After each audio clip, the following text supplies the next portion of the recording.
Hi everyone, my name is Adam Gans, and I'm going to be talking about injectable drug users, formerly or known as IDUs, throughout this presentation among the urban homeless, and in particular focusing on high-risk needle usage and bloodborne pathogen exposure through the several theoretical foundations of health behavior that we've covered so far.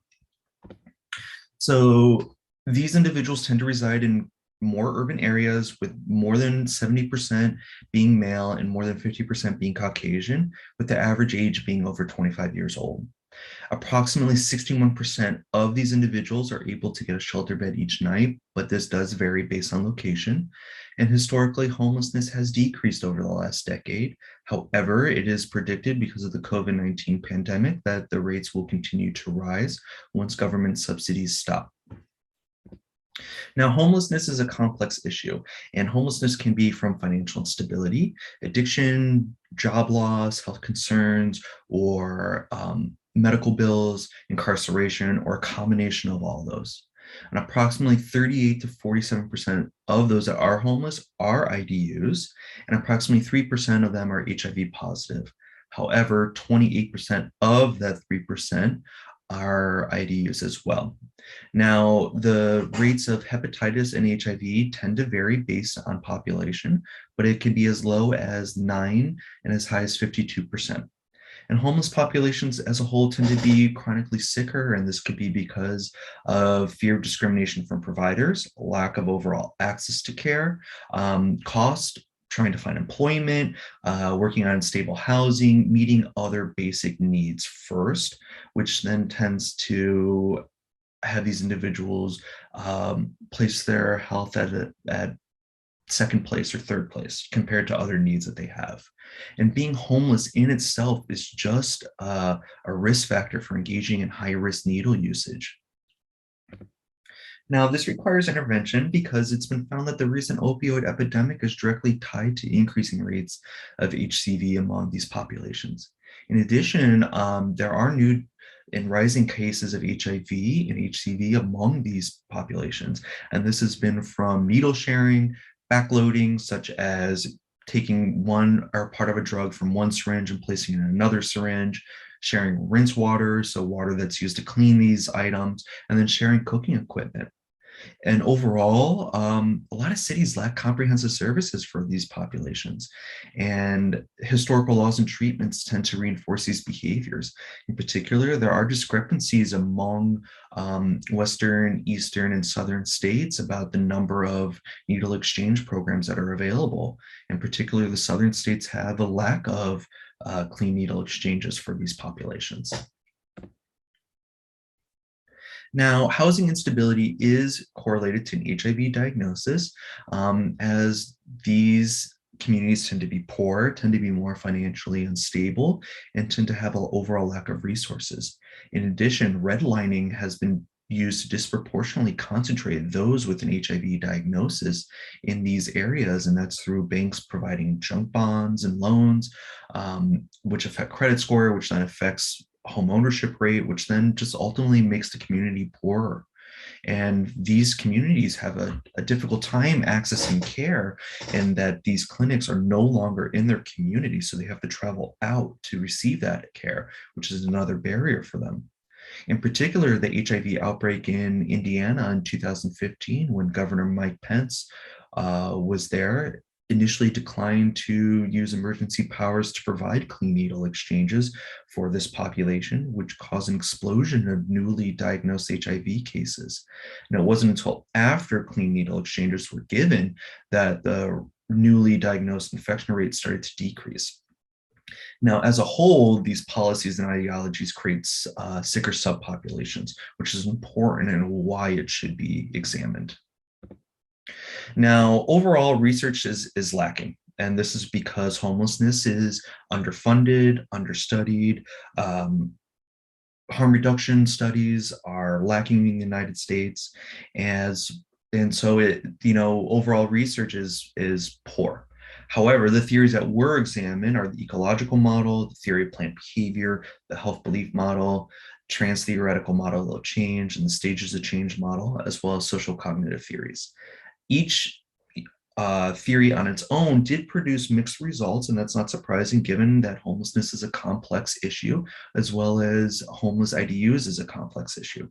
But it is suggested that a combination of certain theories be used to provide the best sort of intervention possible. So with the health belief model, it has been found that by Davey, Richard, Lang, and Davies, as well as Muniz and colleagues, that the perceived susceptibility and severity of developing HIV and or HCV through high-risk needle sharing is quite low among young adults. In addition, that other modifying factors had the best impact versus the perceived threats, such as social connections, sexual partners, friends, peers, and those that they tend to reside with that use and engage in high-risk needle behaviors. In addition, this model doesn't address the physiological dependence that these individuals have. The health belief model is grounded in rational thinking, and when someone is experiencing withdrawals or a craving, they're no longer thinking rationally. Now, as for the trans-theoretical model of change or stages of change, it does provide easy conceptual framework, but it is rigid and inflexible. Furthermore, there was a fundamental yearning for individuals in wanting to seek help for their drug addiction, but the trans-theoretical model of change has provided mixed results of these individuals seeking treatment as well as preventing relapse. And that was identified by Gossip and colleagues, Kennedy and colleagues, and Viella and colleagues. It also doesn't address environmental influences. So the TMC model doesn't begin to address the stimulus control of environmental triggers that could indicate cravings for a drug. And it also, again, does not address the physiological dependence that an individual has.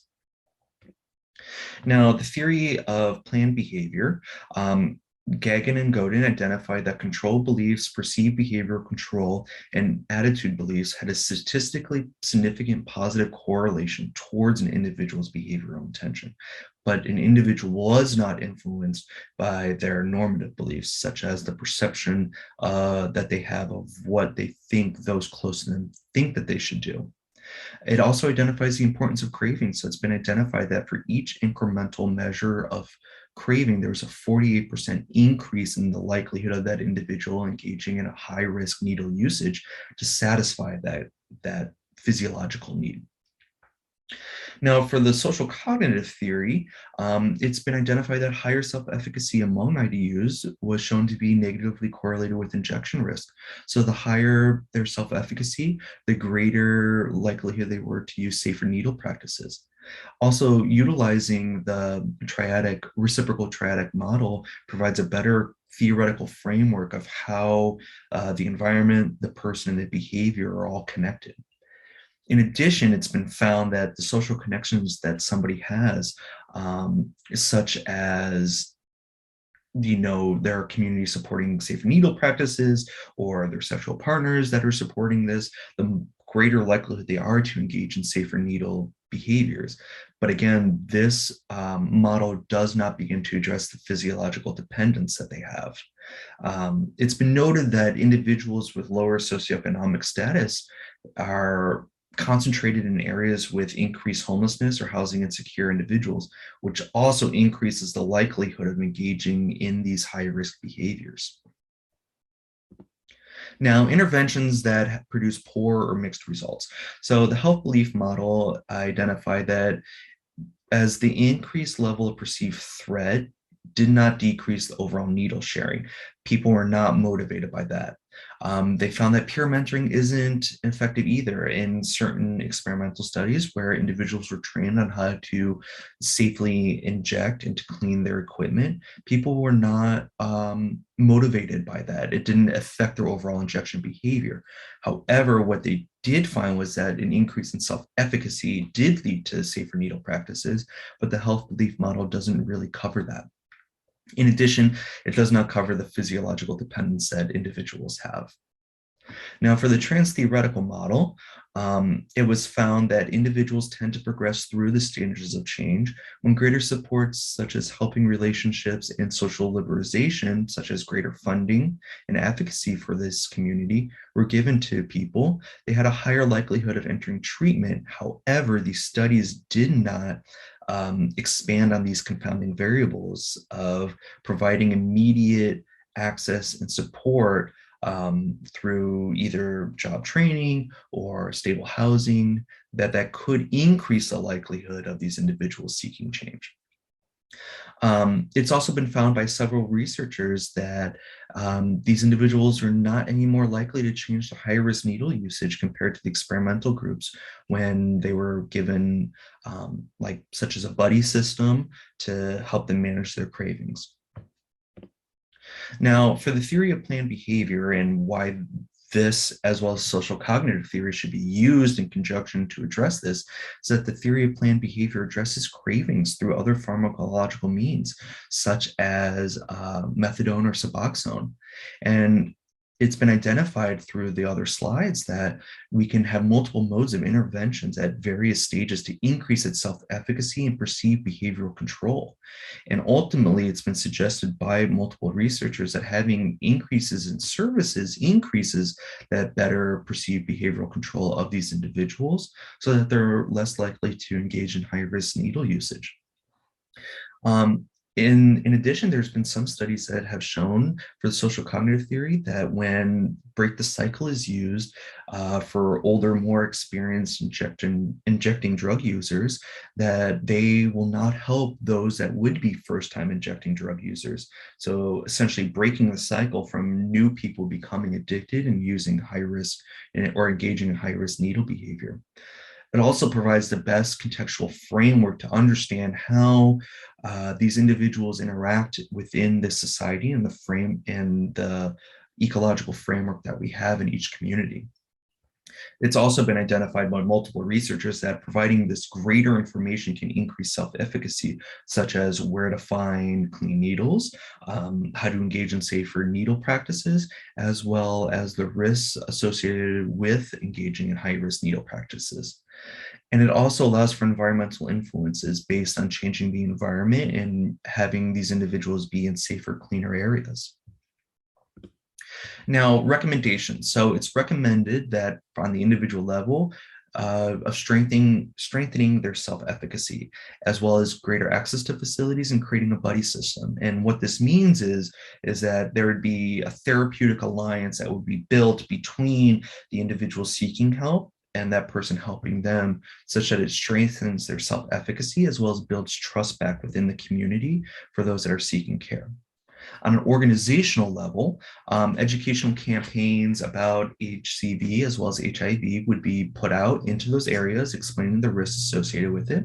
There would be better access to housing, job training, and mental health treatment, as more often than not, these individuals are needing to meet more immediate needs first other than their drug usage behavior, as well as training for law enforcement, as several studies have identified of harassment from law enforcement based on the number of needles that somebody may have, which could inversely reinforce these communities to engage in high-risk needle behavior. Now, on a community level, having safe injection sites in conjunction with needle exchanges and pharmacological approaches at these safe injection sites would be the best way to go. And they would also have increased number of social workers and mental health treatment workers, such that these individuals can receive a full holistic care as well as build trust within these communities so that they continue to come back and eventually help these individuals engage in safer needle practices as well as meet their basic needs. As a societal level, harm reduction grants and policies need to be enacted. And eventually this can be given to smaller urban areas after it's enacted in larger urban areas, and then eventually rural areas. And decriminalizing drug possession as a whole would be a huge important step. Now, some of the ethical considerations is that there needs to be major buy-in from these communities. And harm reduction strategies in the United States are wildly unpopular. In particular, Biden's most recent pillar for harm reduction is falling flat in the House and Senate, as many senators and House representatives do not necessarily want this in their community. And changing societal perception surrounding drug usage behavior is going to be incredibly difficult, as this has been reinforced over decades, in particular through the war on drugs. I appreciate you guys listening to this, and any questions or concerns that you have, please leave them in the chat below. Thank you.